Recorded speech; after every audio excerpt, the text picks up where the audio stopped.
ito hong sinasabi ho ninyo na Constitutional Convention para amyandahan po ilang provision sa ating saligang batas. Gaano po kayo kaseryoso dito? Siyempre, Ed, seryoso talaga. In fact, ito yung unang privilege speech na ginawa ko at ito yung magiging unang panukalang batas na ipapasok natin.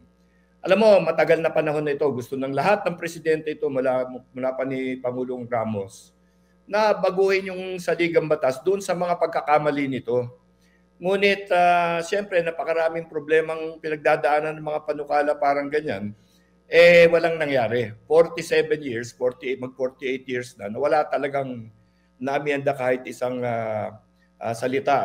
Samantala, ang daming kailangan na palitan dyan dahil alam mo yung ating saligang batas nung ginawa yan, nung una akala nila gagawa sila ng unicameral legislature.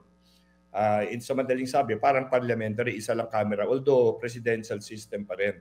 Doon sa dulo ng kanilang mga diskusyon, biglang nabago. Ginawa nilang biglang bicameral. So dalawang kamara, may Senado, may House of Representatives. Ngunit yung mga ibang mga provision sa ligang batas hindi na bago. So maraming mga provision diyan na ang pagbinasa mo yun ay hinanda para sa isang unicameral. Hindi na yun ang nangyari. Kaya ang daming confusion ngayon, maraming kasong pinapile sa Supreme Court para liwanagin kung paano ba dapat ang butuhan talaga doon sa bagay na pinag-uusapan nila. Dahil nga doon sa mga problemang gano'n. Pagkatapos 47 years na yan, ang dami nang nangyari, Ted. 47 years ago, wala pa tayong cellphone noon.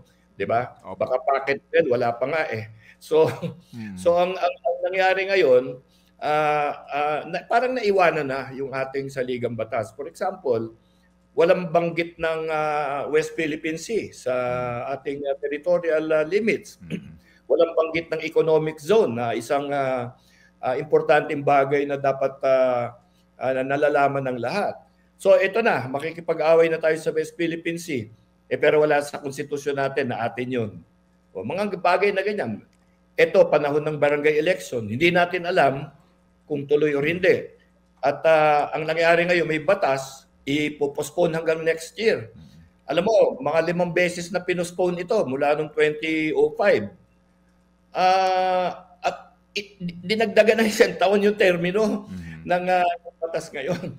Okay. So, ang termino ng barangay, 4 years. Ang congressman, lahat ng local officials, 3. Ang senador, 6. So, hindi mo ngayon mapagsasabay yung eleksyon ng mga ito. Dati, ang balak sa konstitusyon, kung hindi man sabay, dikit, para malapit lang ang konti lang ang trabaho, mabawasan ang trabaho ng COMELEC. So, mga ganyan, binago natin ang barangay. Malay mo, sa susunod na taon, 1 or 2 years from now, sa susunod na kongreso, babaguhin na naman, baka gawin 5 years, 3 years ang term. So hindi ganun sa tingin ko yung mga balak ng mga gumawa ng ating konstitusyon. So mga ganito, ang dami Ted. Kaya dapat, Constitutional Convention, tugunan na lahat ito.